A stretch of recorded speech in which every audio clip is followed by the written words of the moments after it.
On va poursuivre cette matinée avec un débat sur la question de l'autonomie et du bien-être. Sont-ils des facteurs de performance? Donc, pour animer cette conversation, je vais commencer par changer de micro, puisque celui-là décroche. Pour animer cette conversation, je vais inviter à me rejoindre Bertrand Bailly, Patrick Dumoulin et Nicolas Audet, par ordre alphabétique. Je vous en prie, installez-vous, messieurs. Alors, ce n'est pas un plateau très mixte. On essaiera de faire mieux la prochaine fois. C'est vrai, c'est un public un peu plus mixte qu'habituellement, et tant mieux. Donc, je vous présente rapidement, messieurs, pour aborder cette question de l'autonomie et du lien entre l'autonomie et le bien-être et la performance. Bertrand Bailly, vous êtes ingénieur télécom, vous êtes le co-créateur avec deux amis d'une société de conseil qui s'appelle Davidson Consulting. Vous l'avez créée en 2005 et vous avez actuellement 1500 salariés. Patrick Dumoulin, vous êtes DG de The Great Place to Work. Vous êtes marathonien, on en parlait tout à l'heure. Vous avez l'air d'y être attaché à cette hygiène sportive. Vous avez commencé il y a quelques années en vendant des machines agricoles. Vous êtes aussi occupé d'une blanchisserie dans le nord de la France. Une entreprise de blanchisserie, pardon, une blanchisserie industrielle. Voilà. Alors, peut-être prendre un micro, mais pardon, je ne vous les ai pas distribués, ils sont là-bas. Et pendant 20 ans, vous avez été chez L'Oréal. Et maintenant, vous dirigez The Great Place to Work. Vous allez nous expliquer ce qu'est votre nouvelle activité. Et Nicolas Audet, vous êtes directeur général d'Ardis, donc un de nos partenaires du jour. Ardis est un éditeur de logiciels, en particulier dans le monde de la logistique. Et vous avez une activité de service et de conseil, en particulier aussi dans le domaine de l'assurance et de la banque. Votre entreprise, c'est 120 personnes. Donc 120 personnes, 26 personnes, je crois, pour The Great Place to Work. On est 720. 720, pardon. Ah oui, donc j'avais compris 120. Marathonien aussi, ouais. Pas de blanchisserie à mon actif. Eh bien, messieurs, on fera une compète tout à l'heure. Tous en tenue. On peut vous challenger pour monter à pied le haut de la Tour Bretagne, jusqu'en haut de la Tour Bretagne, si vous voulez. C'est pas prévu pour aujourd'hui, non. Les plus rapides mettent 5 minutes 20. Bon, c'est pas le sujet du jour. Il y a un coefficient qui doit être appliqué en fonction de l'âge. On vous fera partir avec un handicap. J'aurais préféré avec un avantage. Donc, j'en viens à ce sujet des entreprises de tailles différentes et un point commun entre nos trois invités du jour qui tourne autour de The Great Place to Work. D'abord, puisqu'on a le lauréat, toutes catégories confondues, de ce prix remis par The Great Place to Work depuis 2 ans, l'entreprise Davidson, et on a donc le remettant, l'organisateur, et on a un candidat pour l'année prochaine, peut-être futur lauréat. Mais vous avez aussi un autre point commun, peut-être Patrick et Bertrand, que vous partagez avec Pierre Cacoupe, puisqu'il l'a dit tout à l'heure. Vous avez, tous les trois, pour le coup, commencé votre carrière dans des grands groupes. Altran pour Bertrand, L'Oréal pour Patrick, et c'était donc Capgemini tout à l'heure pour Pierre. Et j'ai l'impression que plus, peut-être que par conviction, vous avez commencé à vous intéresser à ce principe de l'entreprise libérée par réaction, non ? C'est le monde dans lequel vous avez évolué qui vous a pas convenu. Je commence ? Ouais. Alors, on n'est pas une entreprise libérée. Hein. J'ai rien contre les libérateurs. On débattra des heures à la cafette, si vous voulez, après sur le sujet. Mais nous, on ne se qualifie pas comme une entreprise libérée. Par contre, comme une entreprise horizontale. Ça, c'était pour la terminologie chiante de début de conférence. Mais en tout cas, ça veut dire quoi ? Ça veut dire qu'effectivement, on a essayé de créer quelque chose d'assez différent des modèles pyramidaux classiques. Toujours ? Et donc effectivement, moi, c'est dans un grand groupe Altran que j'ai découvert le monde du travail et le monde pyramidal, hiérarchique, ce que j'appelle les écosystèmes. C'est-à-dire des écosystèmes, mais avec le super prédateur qui dirige tout le monde et puis tout ce qu'on connaît de certains grands groupes avec pas mal de guerres politiques, de mine management qui chez nous servait à pas grand chose, donc qui nous posait un certain nombre de difficultés. Je disais souvent on bossait 1 heure et on reportait 8 heures. Donc effectivement, nous on a créé clairement notre entreprise par opposition à ces modèles. Patrick, vous c'était L'Oréal. Alors, avant L'Oréal, j'avais une autre vie, parce que moi, je suis un homme de la terre, donc j'avais effectivement vendu des machines agricoles. C'est une de mes passions, donc je l'assume complètement. Et étant un homme du Nord, j'avais travaillé dans une entreprise industrielle du Nord que vous avez mentionnée, qui était une blanchisserie industrielle. Donc, effectivement, passer de la blanchisserie industrielle du nord de la France, pour ceux qui connaissent, de Wascal, c'est dans le triangle d'or, l'île Roubaix-Tourcoing. Donc passer de Wascal, blanchisserie industrielle, à chez L'Oréal, ça a été effectivement un choc à l'époque culturel et professionnel. Et je revenais sur un des sujets qui avait été abordé sur ces pyramides et la hiérarchie. Et quand je suis rentré chez L'Oréal, je me demandais pourquoi je voyais jamais le président. Parce que dans la fonction où j'étais, pour arriver jusqu'au président, il y avait 9 niveaux hiérarchiques. Donc je ne risquais pas de le rencontrer. J'y ai effectivement passé 20 ans. Et j'étais en particulier un grand spécialiste de l'Europe centrale et de l'Europe de l'Est, puisque j'ai passé plusieurs années, à une époque où beaucoup d'entre vous n'étaient pas nés. J'étais déjà, moi, en Russie, en Chine, en Pologne et autres. Et j'ai passé 6 ans comme travailleur émigré dans un pays qui me reste cher, puisque c'était la Hongrie. Et donc c'était intéressant. Et ce qui m'a amené à rejoindre Great Place to Work, c'est tout à fait le hasard. C'est parce qu'un jour, malgré avoir été pendant 20 ans un performeur de haut niveau, c'est-à-dire avoir été capable de délivrer tous les ans des résultats de haut niveau, je ne le valais plus. Donc je ne le valais plus parce que, non pas parce que je n'étais pas performant, mais je ne le valais plus parce que la date de péremption était passée en ce qui me concernait. Et c'est tout à fait par hasard que je me suis retrouvé chez Great Place to Work, qu'on m'a sollicité, j'y suis allé. Et ce qui m'a intéressé, c'est qu'on demandait l'avis des salariés et tout bêtement, est-ce que vous êtes bien ? Et donc j'ai trouvé cette aventure très intéressante et je reparlerai plutôt un peu plus au fur et à mesure de cette table ronde. Donc voilà, un parcours, on l'a dit en démarrant, un petit peu en réaction. Alors vous avez commencé d'évoquer votre nouvelle activité. The Great Place to Work, ça sert à quoi et comment ça fonctionne ? Je crois que Great Place to Work, dans un pays comme le nôtre, ça fait du bien. Très modestement. Nous avons la chance d'être des témoins privilégiés de l'observation de la qualité de vie, du bien-être au travail. Et donc, mettre en avant des entreprises qui font des choses bien, qui font beaucoup de choses bien, c'est le cas de Davidson, puisque Davidson n'est pas simplement le numéro 1 en France, mais le numéro 1 européen. Donc, dans la catégorie d'entreprises non multinationales, c'est le numéro 1 européen 2 ans de suite. Alors, on a fait cocorico parce que ça nous était jamais arrivé d'avoir un numéro 1 en Europe. Et là, on l'a eu 2 ans de suite. Je reviens un petit peu sur l'intervention relative à la Maïf. Parce que c'est intéressant que quelqu'un de la Maïf dise « Nous, on s'est lancé dans cette démarche pour un moment voir où on en était et qu'est-ce qu'on veut mettre en place pour s'améliorer. » La Maïf a des résultats extrêmement encourageants. 2 salariés sur 3 par rapport à l'ensemble des collaborateurs ont répondu. Je me suis fait envoyer tous les résultats de la Maïf. C'est bien, vous bossez, c'est bien. Voilà. Et donc, ce qui est intéressant, 2 salariés sur 3 sont déjà trouvés intéressés et ont répondu au questionnaire Great Place to Work.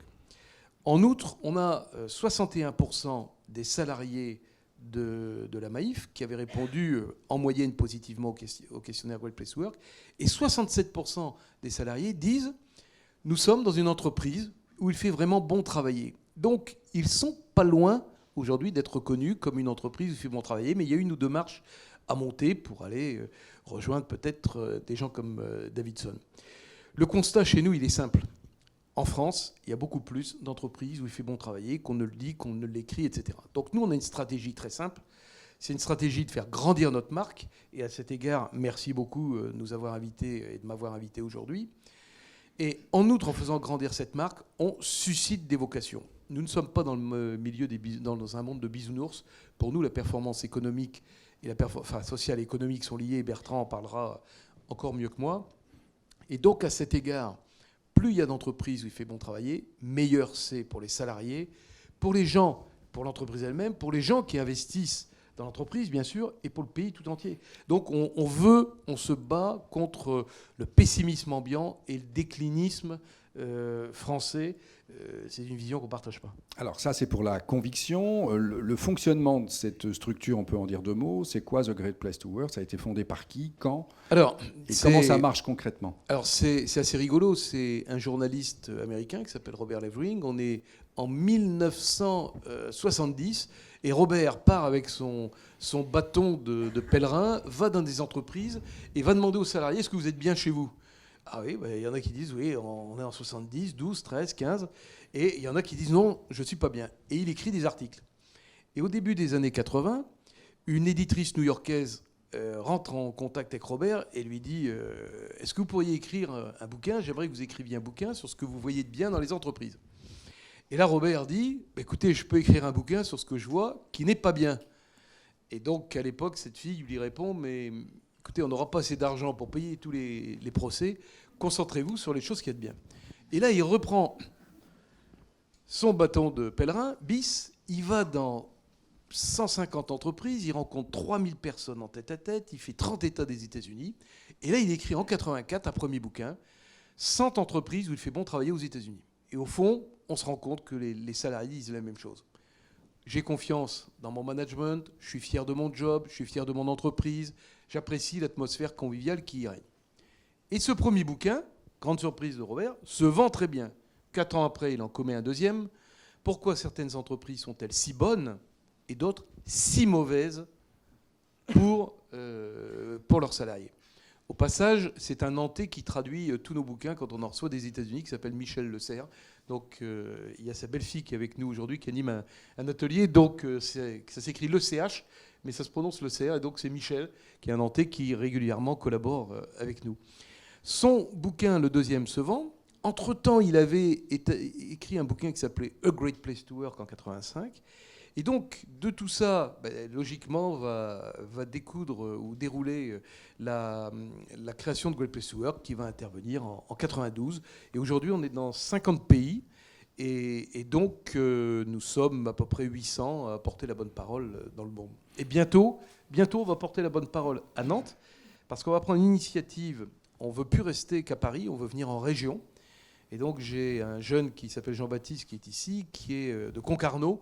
Et Jean-Baptiste va venir s'installer à Nantes dans le premier trimestre 2016 et va lancer, on va voir Great Place to Work, en région. Donc, on fonde beaucoup d'espoir à la fois sur la région et sur Jean-Baptiste. Très bien, donc bonne nouvelle. Jean-Baptiste, je ne sais pas s'il est dans la salle. Voilà, au premier rang. Voilà, au premier rang. Donc si vous voulez bien vous lever, Jean-Baptiste, comme ça va vous mettre à l'aise tout de suite. On va vous mettre un visage sur un nom. Bienvenue, Jean-Baptiste. Alors, les Bretons de Concarneau. Hein, ça c'est pour l'histoire de The Great Place. Maintenant, la proposition, c'est Il a l'air de le découvrir, hein, par contre. Non, il est au courant. Qui vient à Nantes. T'exagères, il est au courant. La proposition, maintenant, comment ça fonctionne? C'est simple. Déjà, c'est une démarche volontaire qui n'est pas gratuite. Mais c'est un acte managérial que je qualifierais d'acte fort. Permettez-moi de revenir sur l'exemple de la Maïf. Les dirigeants de la Maïf disent « Oh là là, nous, on va faire intervenir Great Place to Work chez nous parce qu'on est à peu près sûr qu'on va se retrouver au top du top. » Que nenni. Même s'ils sont aujourd'hui une entreprise qui a des résultats très encourageants, entre la perception souvent des dirigeants et la réalité, il peut y avoir une marge. Quand Davidson Consulting a commencé à travailler avec Great Place to Work, ils avaient déjà quelques années de vie. Non. Et donc, à partir de là, c'était aussi l'occasion de valider à la fois certains éléments culturels et de pratiques managériales. Donc, très simplement, les entreprises nous contactent, on les rencontre toutes. Ensuite, on évalue, on fait deux choses. On a une méthodologie très claire, un questionnaire à destination de l'ensemble des salariés ou d'un échantillon représentatif. Quand on interroge, par exemple, Decathlon en France, on interroge tous les salariés, mais quand on a ou la Maïf, tous les salariés. Et puis parfois, certaines entreprises, comme Leroy Merlin, ça va être un gros échantillon représentatif. Donc c'est déjà, premier point, j'insiste toujours, c'est un acte de courage managérial. Le plus simple, c'est de rien faire et en disant je suis patron, j'ai 700 salariés, je suis content et tout va bien. Bon, si vous lancez dans la démarche... Il y a quelques témoins là, qui pourront vous dire que c'est bien le style de la maison. Là. Donc ça, c'est la première chose. La deuxième chose, je rencontre beaucoup de gens, donc comme aujourd'hui, je faisais une intervention hier après-midi, j'étais à Clermont-Ferrand la semaine dernière, donc j'en fais beaucoup. Ça suscite des vocations et tant mieux. Ensuite, on a la chance de commencer à voir, pas tous les médias, parce qu'on en parlait ce matin, on a pris le petit déjeuner ensemble, on a pas mal de médias qui commencent à dire, mais bon sang, parlons de ce que les entreprises françaises font de bien et arrêtons sans cesse de mettre en avant. C'était comme dans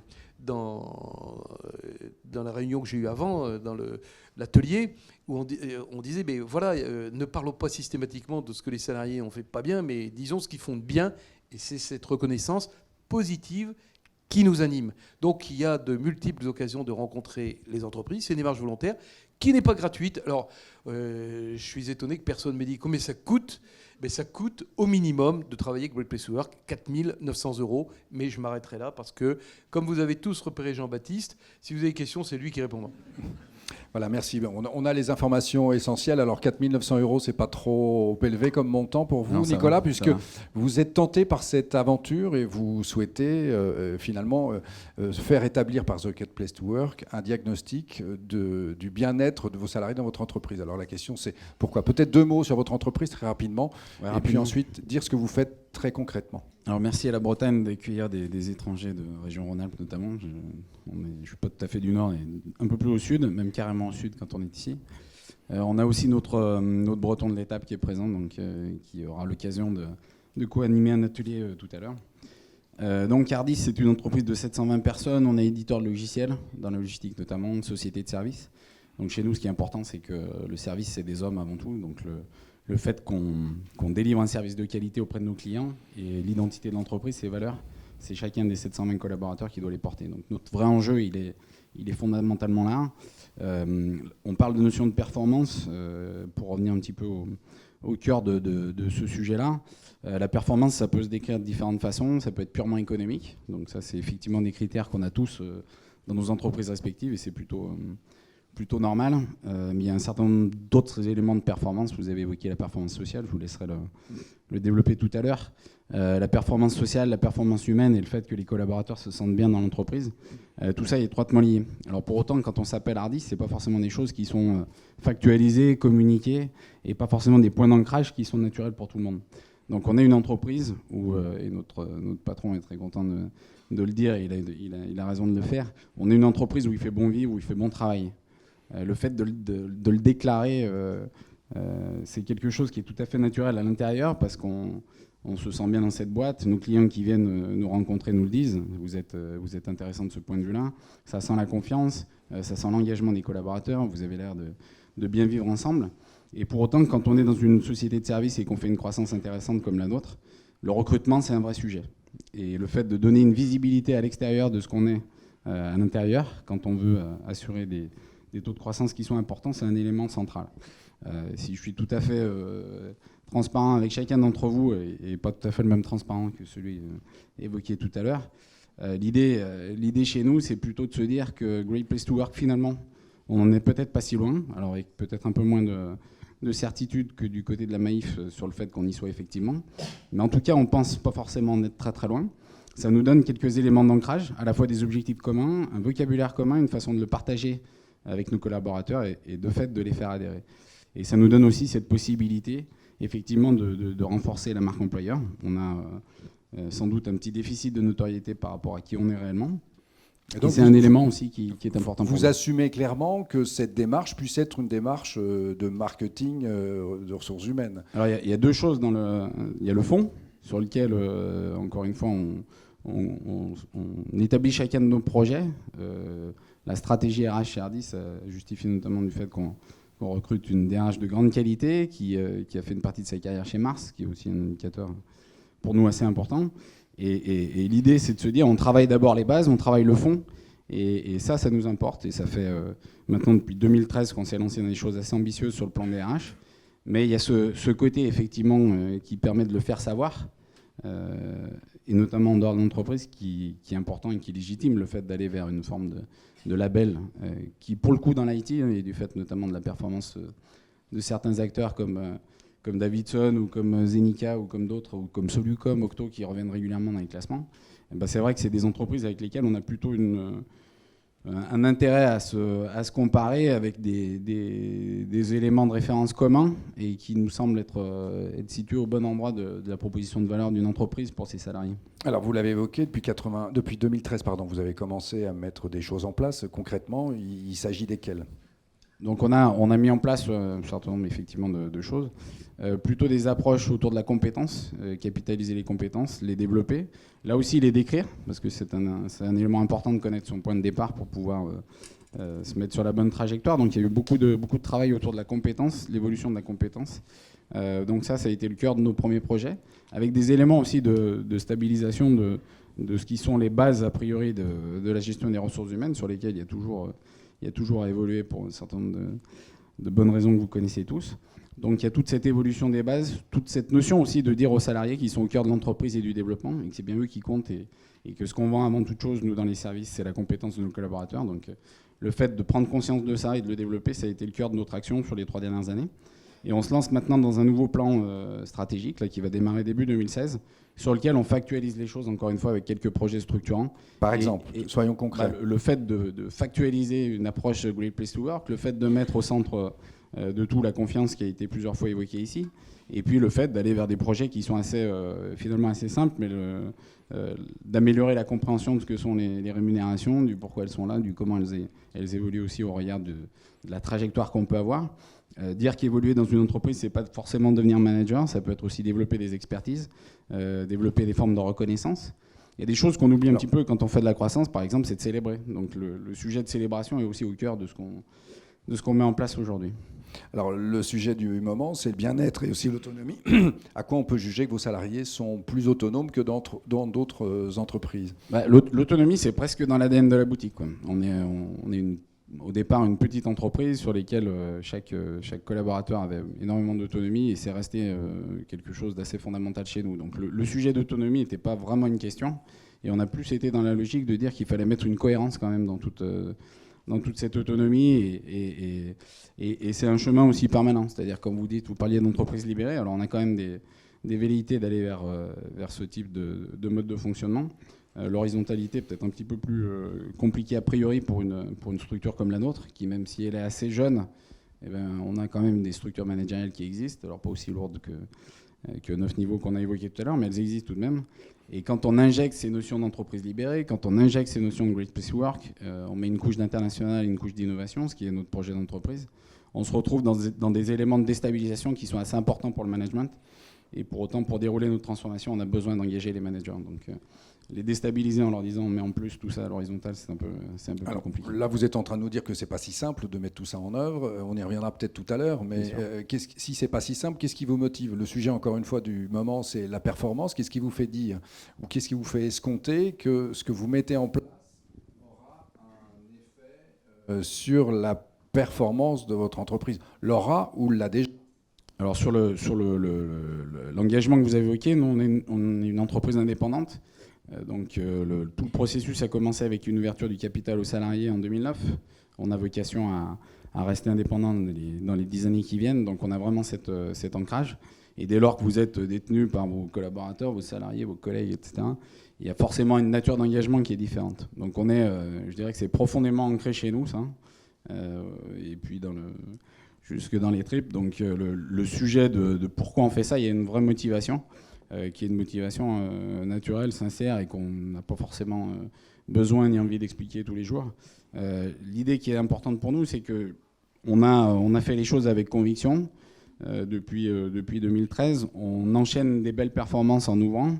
Donc je dirais que concrètement, le lien, concrètement, on a fait 75% de croissance du résultat d'exploitation la première année de notre plan, 16% la deuxième, et on est parti pour faire encore une croissance significative. Donc sur la performance économique en tant que telle, on a plutôt des choses qui sont alignées, sachant qu'on ne veut pas forcément aller beaucoup plus haut. Et vous liez ça avec votre politique de management et de ressources humaines en règle générale. L'engagement dont vous parlez, la façon de manager, oui. C'est-à-dire qu'on a réaffirmé les bases qui faisaient notre force depuis des années, et on a factualisé un certain nombre de choses. On a réouvert quelque part la possibilité aussi pour les salariés de s'exprimer, de prendre des initiatives. Donc tout ça commence à donner une tendance plutôt très positive et qui se traduit par des résultats. Mais c'est vrai qu'on doit toujours coupler cette notion de solide et dynamique qui fait qu'on doit à la fois garantir un certain niveau de performance pour se permettre de faire de l'innovation, pour se permettre d'investir dans les hommes. Donc on est dans une espèce de cercle vertueux qu'on ne veut pas trop questionner parce que on fait les choses comme on a envie de les faire, on fait les choses avec la volonté aussi de prendre un peu de plaisir dans ce qu'on fait tous les jours. Et puis on constate, on prévoit des résultats et on constate qu'ils sont là, donc c'est plutôt bien pour nous. Donc il y a indéniablement, à vos yeux, un effet positif entre votre politique et les résultats, la performance économique de votre entreprise.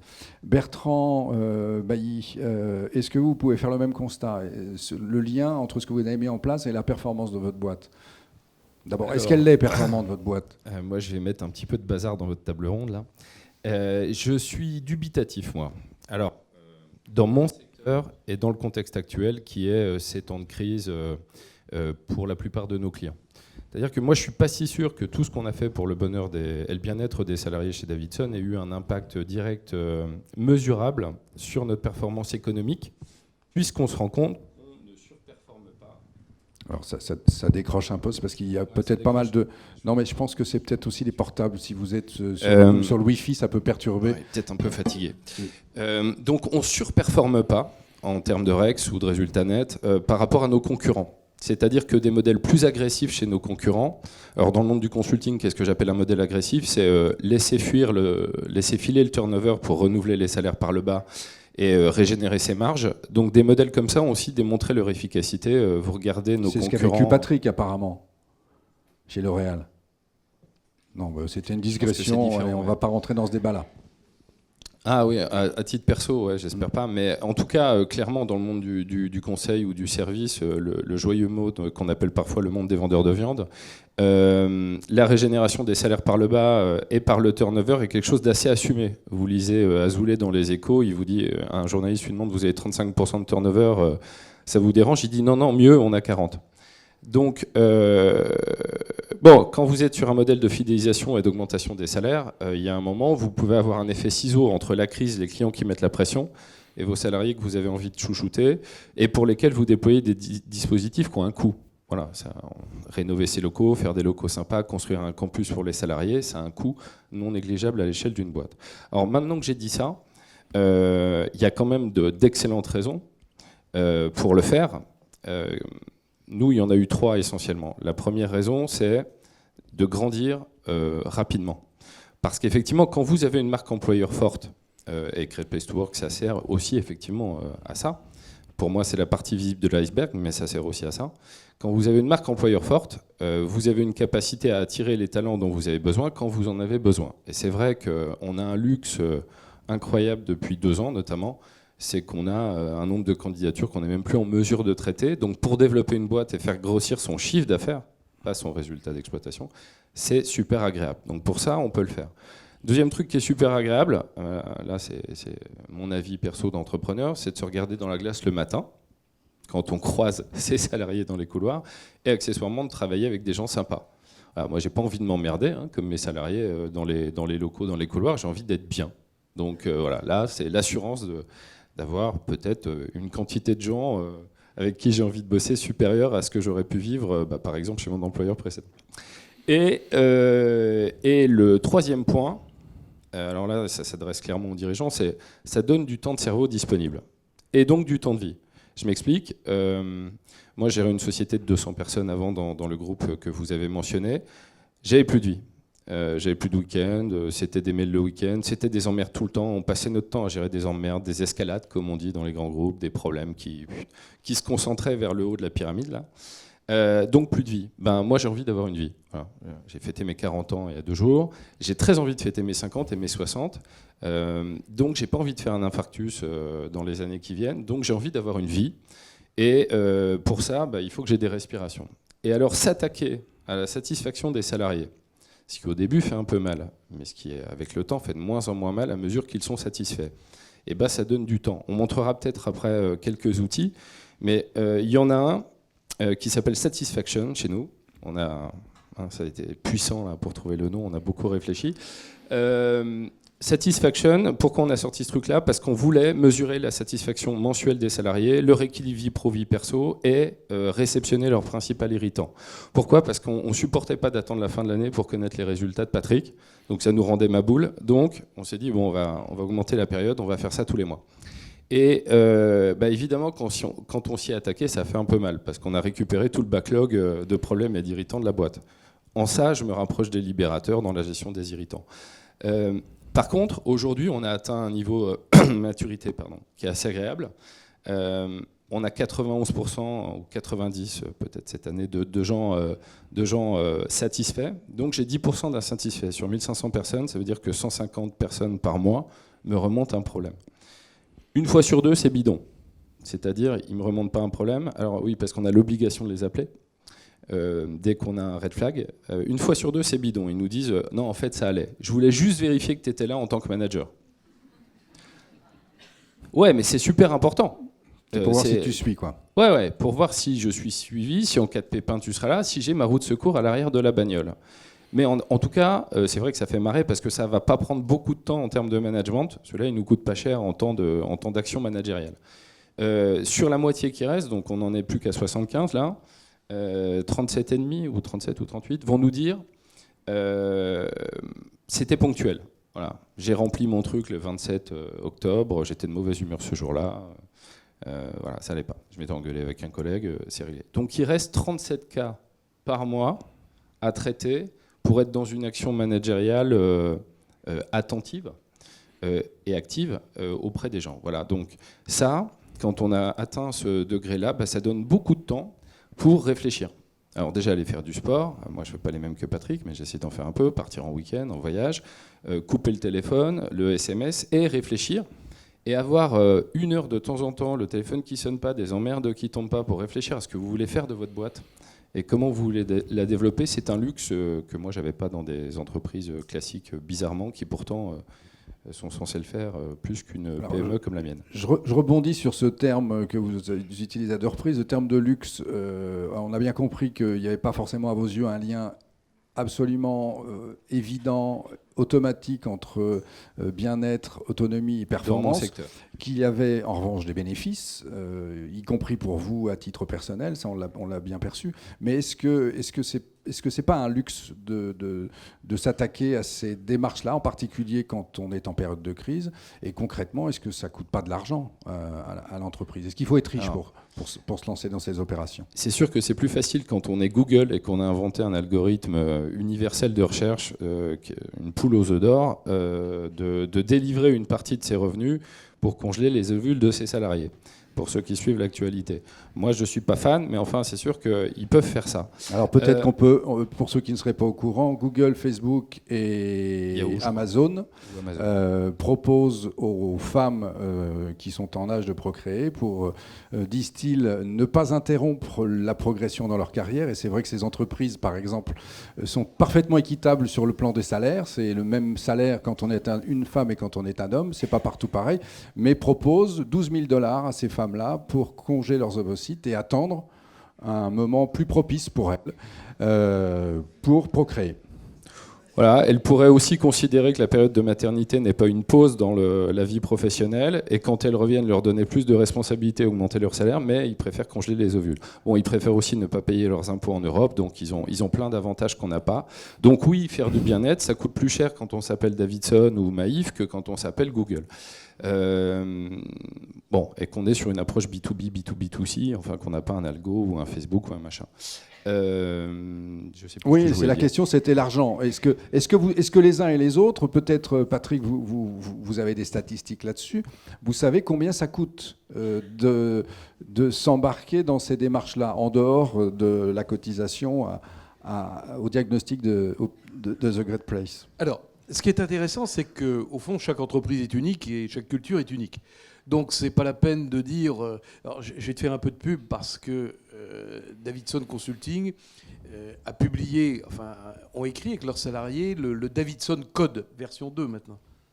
Et donc, j'ai fait répéter le chiffre à Bertrand parce qu'il y a déjà eu 6000 téléchargements gratuits du Davidson Code. C'est quelque chose... 600 000, qu'est-ce que j'ai dit ? Ouais, On n'est pas bon avec les les chiffres aujourd'hui. C'est 600 000. Hein. Voilà. Allez, 600 000. Donc, j'en revenais pas d'ailleurs, tu vois, j'ai fait une erreur. Et donc, 600 000, mais précipitez-vous, téléchargez-le, mais ça sert à rien de faire du copier-coller. Ce qui marche chez Davidson ne va pas forcément marcher à la Maïf, et ce qui est bon pour les salariés de la Maïf ne va pas forcément marcher chez Davidson. Alors, je serais tenté de dire, faites selon vos moyens. Bien sûr que je connais Google, on ne travaille pas avec eux, on travaille avec eux dans plein de pays d'Europe, et ça ne m'empêche pas de dormir, de savoir que Madame B n'a pas envie de travailler chez nous avec Google en France, parce qu'il y a plein d'autres entreprises, et c'est vrai qu'ils ne payent pas leurs impôts en France et en Europe, donc ça leur laisse de la latitude. Par contre, on travaille aussi avec beaucoup de petites entreprises. Et là, je vais en citer une qui est très révélatrice, parce qu'il n'y a aucune chance que vous la connaissiez. C'est la fromagerie Hutin, 400 personnes, à Dieu-sur-Meuse, à côté de Verdun. Et donc, ces gens-là, moi j'y suis allé, j'y vais à Dieu-sur-Meuse. Et la première fois, ils ont travaillé avec nous. La moyenne de résultats au questionnaire Great Place to Work, c'est à peu près une 50%. Donc il y a un salarié sur 2, globalement, qui disait la fromagerie Hutin, c'est pas mal, et il y avait une moitié qui disait c'est pas terrible. Et là, ils se sont attelés année après année à écouter leurs salariés et à faire des choses simples. Par exemple, une des pratiques qui a eu le plus de succès, ça a été mettre à la disposition des salariés une camionnette. Une camionnette que l'entreprise prêtait gratuitement. Pourquoi ça avait de l'intérêt ? Parce que quand vous êtes à Dieu-sur-Meuse, vous êtes un peu loin de certaines villes, et on l'avait gratuitement. Et comme les gens, par exemple, pour beaucoup des maisons dans ces coins-là, ça leur permettait d'aller chez Leroy Merlin ou chez Castorama pour aller charger des tas de choses et avoir une influence directe, une incidence directe sur leur vie. Donc c'est pas simplement mettre beaucoup d'argent. Et c'est pas parce que vous mettez beaucoup d'argent que ça marche. Par exemple, vous pourriez me poser la question, pourquoi McDonald's est-il reconnu depuis 12 ans par ses salariés comme une entreprise où il fait bon travailler ? Parce que McDonald's ont mis en place des choses comme la validation des acquis de l'expérience et que vous avez des gens d'origine diverses, variées et modestes qui, à un moment, se voient reconnus dans leur job. Ça ne coûte pas des fortunes. Et donc, il ne faut pas croire parce que si vous avez les moyens, vous allez mettre des baby-foot, des ceci, des cela, que ça va impressionner vos salariés. Par contre, oui, dans les tribus que vont être les gens de la net économie, et par exemple, si on prend une entreprise comme Pretty Simple, qui ont créé ce jeu vidéo qui fait fureur Criminal Case, vous allez tiens, non, venons à Nantes. Qui connaît l'entreprise e-Advise à Nantes ? Vous pouvez lever le doigt. Ah, pas mal. Vous jouez à domicile, là. Pardon, non, mais qui ne connaît pas e-Advise du tout ? Ne mentez pas. Vous voyez, il y en a. e-Advise, oui, c'est la même. Bon. Donc, disons i-Advise, si vous voulez. Oui, Advise, peu importe. Francisons.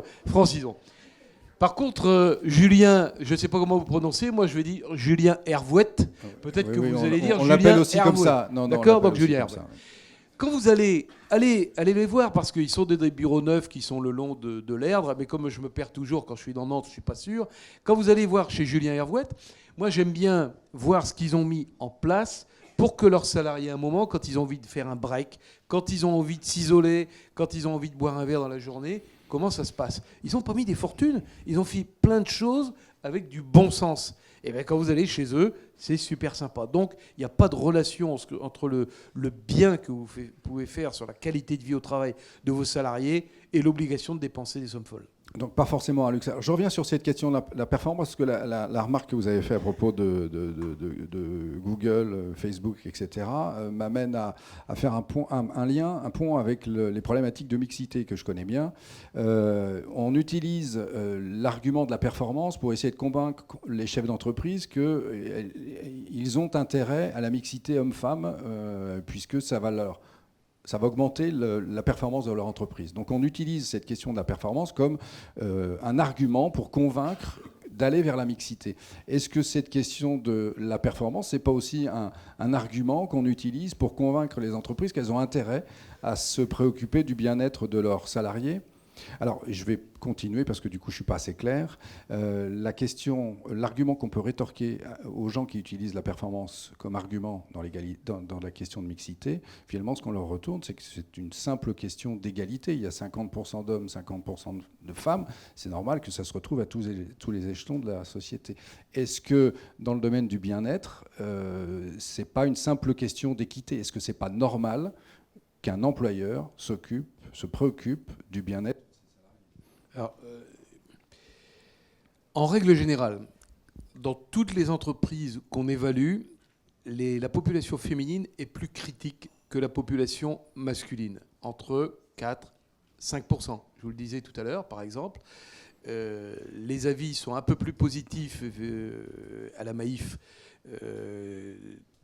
du côté de la population masculine que du côté de la population féminine. Ceci dit, c'est un débat en ce qui nous concerne qui est dépassé depuis longtemps parce que, bien sûr que les entreprises où il fait bon travailler, ce n'est pas un gadget de dire on va promouvoir plus de femmes ou on va s'occuper plus des femmes. C'est simplement, et vous avez raison de le dire, et moi je partage votre point de vue, c'est une question d'égalité. Et puis il y a beaucoup d'hommes... Alors c'était pas, j'ai du mal à m'exprimer, c'était pas le sujet. Le sujet, c'est une partie de ma réponse. L'argument, c'est ma réponse. L'argument de la performance est utilisé alors que ça devrait être une simple question d'égalité. Oui. L'argument de la performance pour bien-être, c'est peut-être aussi une simple question d'équité. Bertrand disait tout à l'heure qu'il était droit dans ses bottes. Est-ce que, encore une fois, au-delà de la conviction, c'est pas normal qu'un entrepreneur se préoccupe du bien-être de ses salariés? Au-delà de son intérêt, est-ce que c'est pas normal? Alors, moi, oui, ça y est, j'ai compris la question aussi. Oui, mais c'est de ma faute. C'est de ma faute. Hein. Non, bon, on s'est couché tard avec Patrick. J'ai essayé de te sauver, merci. Alors oui, c'est normal. Alors moi, j'ai la chance d'avoir rencontré des mecs. Je dis souvent, c'est des patrons de gauche, mes associés. Alors sans préjuger de leur vote aux prochaines régionales, mais en tout cas, c'est des mecs qui considèrent qu'une entreprise, c'est un moyen de travail commun, c'est pas un moyen d'enrichissement perso. C'est-à-dire qui estime qu'il y a des niveaux maximum de salaire pour des dirigeants, par exemple, au-delà duquel il est indécent d'aller, que c'est pas justifiable. Voilà, moi, j'ai pas honte de vous dire que je gagne pas 1 million d'euros par an. Je suis pas concerné par ces textes-là. Et j'aurais plutôt honte du contraire, d'ailleurs. Donc, effectivement, nous, on est dans ce qu'on appelle un principe de symétrie des attentions, c'est-à-dire qu'on doit faire la démonstration régulière qu'on est capable de restituer la valeur produite par les salariés aux salariés. Donc, une partie de la production de valeur de l'entreprise doit les servir. Voilà. En fonction de leurs souhaits et de leurs projets. C'est pour ça sans doute qu'on dépense un petit peu plus que dans d'autres boîtes. On pourrait sans doute faire un peu moins bien, mais bien sans ça. Mais nous, on est jusqu'au boutiste, on est des ayatollahs du truc. Donc c'est vrai qu'on consulte énormément l'ouverture des canaux de communication. C'est vraiment génétique chez nous. On consulte par 15 canaux les salariés tout le temps sur ce qu'ils veulent faire. Et en plus, on fait beaucoup de choses. Donc j'ai rencontré des gens comme ça. Malheureusement, je comprends que ce soit pas simple partout. J'étais avec un grand groupe du CAC qui venait faire ce qu'ils appellent une Learning Expedition chez nous il y a quelques semaines. Et il me disait, ouais, on n'a pas de moyens pour faire des choses. Je lui dis, mais c'est quoi votre résultat opérationnel? 37%. J'aimerais bien avoir le même. Je lui dis, donc 37%, vous avez des moyens? Ah ben non, parce que l'année prochaine, on nous demande 39%. Donc, on est riche. On est super riche par rapport à moi. On est super riche et on nous demande quand même d'être plus riche. Donc on est en permanence dans une logique de réduction de coûts. Alors désolé, je reviens sur mes coûts, Patrick, hein, mais on est dans une logique de réduction de coûts. Donc le moindre dispositif, même pas cher, même 2 canapés, un machin, un bidule, un outil. On aura peut-être 2 minutes pour montrer 2 outils que je voulais vous montrer là. Mais même ça, ils peuvent pas le faire. Alors, c'est pour ça qu'on va leur offrir. Mais voilà, ils peuvent pas le faire. Oui, et Nicolas, on voit bien qu'on arrive peut-être sur... Vous allez leur offrir les canapés ou les outils du coup? Les outils, on en reparle juste après. En fait, on utilise une quinzaine d'outils internes et on a décidé de mettre en open source là, sur GitHub, comme disent mes experts, les 5 outils les plus représentatifs de la culture DAF. Donc n'importe quelle boîte pourra les déployer chez elle gratos. Voilà. Alors, c'était pas forcément prévu comme ça, mais on voit bien qu'on arrive sur un terrain peut-être plus délicat, qui est celui de la perception que les uns et les autres on peut avoir du rôle d'une entreprise, du rapport entre l'entreprise et ses salariés. Et ça va au-delà de la question du bien-être, de l'autonomie, de la performance. C'est vraiment un engagement, pour le coup, je vais utiliser le mot, qui est politique, dans le sens large peut-être, mais c'est un engagement fort, si je vous écoute. Enfin, sur la construction et le fait que les entreprises ont des vocations manifestement différentes, les deux grands types d'entreprises, celles qui sont là pour servir les intérêts d'actionnaires, de financiers qui demandent toujours plus, et puis les entreprises qui sont des entreprises créées par des fondateurs, des entrepreneurs qui ont envie de faire quelque chose et qui ont un projet à partager. C'est les grandes différences de base. Alors après, qu'on soit sur des approches politiques ou pas, j'ai envie de dire qu'au fond de lui, un entrepreneur qui a envie de construire un projet avec des gens, c'est déjà une base qui est un peu différente pour construire un projet de type bien-être des salariés. Et ça va être bizarrement beaucoup plus naturel que quand on est là pour faire toujours plus, toujours mieux. Encore une fois, sur le fond des choses, on est bien sur des pourquoi on bosse et des pourquoi on est là, qui sont quand même très éloignés. Donc, effectivement, sur la question du sens que Pierre évoquait ce matin. Question du sens, question de capacité aussi à faire son projet, à faire ce qu'on a envie de faire, à y associer des gens. Donc ça, c'est beaucoup plus difficile, effectivement, pour avoir bossé dans une grosse boîte américaine pendant assez peu de temps, finalement, parce que c'était vraiment pas mon truc. Ouais, il y a un monde, et effectivement, ce dont on est en train de parler ici, quand on est nommé directeur général de la filiale française d'une grosse boîte d'informatique, même si on est effectivement sur le même marché, c'est pas tout à fait le même film, et on n'a pas tout à fait les mêmes engagements vis-à-vis de nos actionnaires, vis-à-vis de nos patrons, vis-à-vis de nos collaborateurs. Oui, donc c'est vrai que, alors peut-être qu'on peut reprendre l'idée du luxe, mais je sais pas si c'est un luxe, hein, mais c'est quand même vachement bien de se dire, il y a des bonnes idées à un endroit, il y a des bonnes idées à un autre endroit. Demain, c'est pour nous. On a des bonnes idées dans l'entreprise. Demain, on peut donner aux gens les moyens de les faire sortir et d'en faire quelque chose qui crée de la valeur pour eux, dans lequel ils prennent du plaisir. Et puis si ça marche, c'est très bien pour tout le monde, quoi. Ça, c'est une vraie... Ce qui ressort bien de vos échanges, c'est que finalement, ça réinterroge la question de la notion même de performance. Chacun ne met pas la même définition derrière ce mot de performance qui est l'angle de ce tour de table. Alors du coup, j'en arrive à ma dernière question, puisque le temps passe vite. Est-ce que c'est pas aussi l'interprétation d'une évolution du contrat social entre les salariés et leur entreprise? J'ai assisté récemment à une présentation d'une jeune entreprise qui s'intéresse à la génération Y, qui définit que le rapport social entre l'employeur et le salarié dans les 30 Glorieuses, c'était l'emploi à vie. Je viens chez vous, le contrat, c'est que vous m'accordiez un emploi à vie. Avec la première crise pétrolière, le contrat a évolué. J'ai plus un emploi à vie, mais vous m'assurez l'employabilité au cas où il m'arriverait quelque chose. Et maintenant, ces deux éléments-là ont tendance à disparaître. Je viens chez vous si je m'éclate. Est-ce que c'est la perception que vous en avez, vous ? Le deal, est-ce que c'est ça? Est-ce que du coup, l'intérêt d'un entrepreneur, c'est pas de vendre sa marque employeur à des salariés pour les convaincre de venir, avec une promesse qui est celle de l'épanouissement et du bien-être? Oui. Oui, alors, bon, on a, encore une fois, on a quand même 10% de taux de chômage, hein, donc il y a aussi des gens qui viennent parce qu'ils cherchent un boulot. En Espagne, c'est pareil, hein, 20% de taux de chômage, il y a des gens qui cherchent un boulot. Il faut arrêter de croire que les gens maintenant sont des sortes de divas là, qu'il faudrait séduire dès l'embauche et séduire en permanence dans l'entreprise. Il y a juste des gens normaux qui apprécient ce qu'ils ont sans forcément nous obliger à survendre et à surjouer. Néanmoins, c'est vrai qu'il y a un truc qui a changé, c'est que les gens restent moins longtemps dans leur boîte qu'avant. L'APEC disait 3 ans en moyenne pour les cadres en France, en région parisienne. Ça m'a consterné, parce que c'est vrai que c'est peu. Ça veut dire que...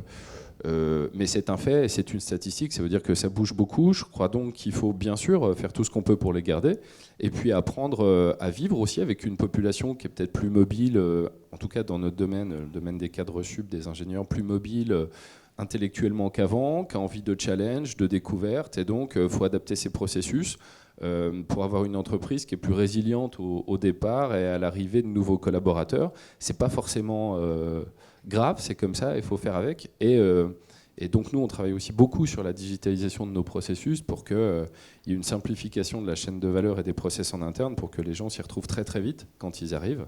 Voilà. Et donc le travail qu'on a fait, c'est plutôt celui-là. Alors, concrètement, on va peut-être finir par ça, pendant que, Patrick, vous pouvez poursuivre si vous voulez, pendant que Ludo s'installe, puisque je voulais aussi que Bertrand, qui a développé des outils dont on a parlé tout à l'heure dans sa propre entreprise, nous les présente rapidement, qui sont des outils de complément par rapport à ceux de The Great Place to Work. Et il se trouve que ces outils, il les met à disposition de qui il veut. Ils sont téléchargeables directement sur Internet.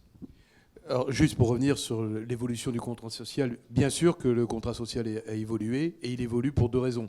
La première chose, c'est que c'est difficile pour des jeunes de rentrer dans l'emploi et d'avoir un CDI. On le sait tous, 90% des jeunes qui rentrent dans l'emploi, c'est via des CDD. Et la deuxième chose, je ne sais pas à quel âge sont les seniors, parce que toi, tu viens de passer une dizaine, et moi, j'en ai passé une aussi, mais un peu au-dessus. Et c'est comment aussi garder l'employabilité et les gens dans l'emploi.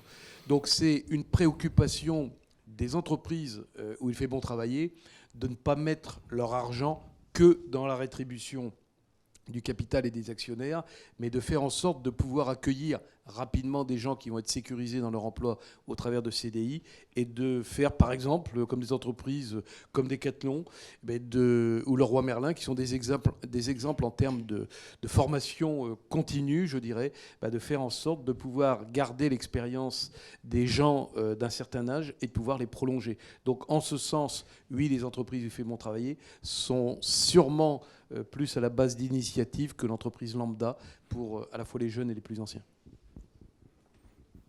Alors, je ne sais pas si on peut présenter les outils. On va switcher.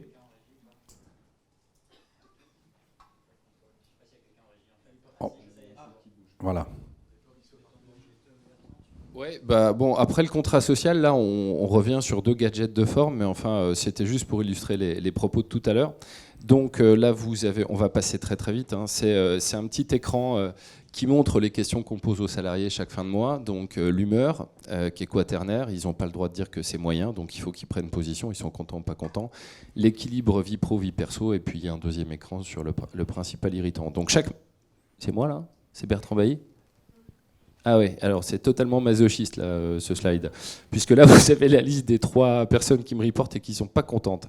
Donc voilà, c'est valable aussi pour moi. J'avais donc 3 insatisfaits au mois d'octobre, je ne vois pas bien. Et alors donc vous avez leur humeur, leur principal irritant, leur équilibre vie pro, vie perso. Donc quand il y a un red flag, on allume, et quand on a un irritant, on l'allume. Donc obligation de passer un petit coup de fil aux gens. Ensuite on suit donc dans notre SIRH évidemment l'évaluation de la satisfaction et de l'équilibre tout au long de l'année, parce que le relevé mensuel évidemment a du sens, mais l'évolution, le trend sur un an a de l'importance aussi. Ouais, alors ouais, je ne sais pas si j'aurais dû le montrer. Alors là, c'est bienvenue chez les fous. On n'aimait pas les feedbacks croisés et on n'aimait pas trop les points d'éval classiques, donc on a sorti un outil qui s'appelle donc Something You Should Know. Alors ça, c'est un truc bizarre. Donc vous avez la petite icône là, le petit dongle en haut à droite, et puis vous voyez les CISC là, les Something You Should Know. Donc ça sert à s'envoyer des messages entre managers. Donc 2 niveaux hiérarchiques hein, chez Davidson, c'est tout, directeur, manager, consultant. C'est ça qu'on appelle l'horizontalité chez nous. Et donc les managers, donc les gens qui sont en coordination d'équipe, peuvent s'envoyer des CISC. Alors là, vous voyez par exemple qu'une personne a reçu des CISC, donc c'est pour ça qu'elle a un truc vert, mais elle n'a pas le droit de les lire parce qu'elle a 0 token. Donc pour lire ce que les gens disent sur vous, il faut jouer. Donc il faut envoyer des messages à d'autres. Et alors, voilà, donc si vous dépensez un token, vous voyez un truc qu'on a dit sur vous, et si vous en dépensez 3, vous voyez l'intégralité de vos messages, parce qu'on ne voulait pas que ça parte de manière exponentielle en sucette. Et donc, je ne sais pas si tu as le truc suivant. Voilà, alors le message positif, c'est un message ouvert. Le message négatif, il est figé, c'est-à-dire qu'on a choisi des irritants managériaux qu'on a identifiés comme étant les 15 principaux de la boîte. Et donc, les gens choisissent un menu déroulant. Alors, le but, c'est pas de faire du bashing. D'ailleurs, la bonne nouvelle, c'est que c'est pas du tout ce qui s'est produit. C'était une de nos grosses craintes que les gens se bâchent avec ça. Mais en réalité, donc, on a choisi des formulations qui sont pas très agressives. Par contre, il y a énormément de sens. Un manager qui comme moi le mois dernier par exemple, reçoit 5 messages qui disent « t'es pas beaucoup dispo ». Bah ouais, il peut mal le prendre, il peut dire ouais, ils m'enquiquinent, ils n'ont pas à dire ça de moi, gna gna gna. Bon, il peut aussi se dire peut-être mon agenda devrait-il être soulagé d'1 ou 2 heures pour avoir ma porte un peu plus ouverte, compatiblement à la culture d'Ave, et laisser les gens venir me parler de leur sujet, ce que je fais plus a priori depuis quelques semaines. Donc la force du nombre de messages reçus nous a énormément apporté. Alors ça à pas mettre entre toutes les mains, je pense, parce qu'il faut avoir un degré de maturité sur la capacité des managers à s'envoyer des trucs dans la tête qui est bon. Mais en tout cas, ça c'est notre cerise sur le gâteau depuis 2 mois, ça fonctionne très bien. Et alors, les gens les plus cyniques de cette assistance, comme moi, auront compris que là derrière se cache un truc terrible. C'est l'envie d'être résilient aux comportements managériaux qui ne nous vont pas. C'est-à-dire que, soyons clairs, les gens qui ne veulent pas jouer le jeu de la culture Davidson et du Davidson Code et d'une posture managériale élégante, bah, qui s'en aillent. Et s'ils ne supportent pas de recevoir collectivement comme ça des paquets de messages, bah, ils s'en iront. Et c'est pas grave. Je pense qu'on a une de nos grandes forces, c'est d'avoir une résilience à des comportements managériaux, appelons-les dégradés. Voilà. Et donc tout ça, bah ouais, on l'a mis dans un... Alors là, vous avez 2 exemples, si vous voulez en voir 25. Donc vous avez un bouquin qui s'appelle le Davidson Code 2, qui est téléchargeable sur le site web. C'est la page d'avant, Ludo. Voilà, donc vous allez sur le site de DAV, partie droite, là, vous pouvez télécharger le Davidson Code. Donc c'est 25 chapitres qui décrivent nos best practices. Donc il y a les outils, il y a le You See It, You Do It, il y a la formation Open Bar, enfin tout ça. Et puis également des textes qui nous ont inspirés. Y compris des textes philosophiques. Bienvenue chez les fous, 2e épisode. Et voilà. Et le dernier truc, c'est que dans un coin du site, vous avez aussi quelques applications téléchargeables que vos équipes informatiques peuvent intégrer facilement chez vous. Et si elles ne savent pas faire, nos gars de Davidson Nantes leur donneront un petit coup de fil pour les aider. Voilà. Merci Bertrand. Alors,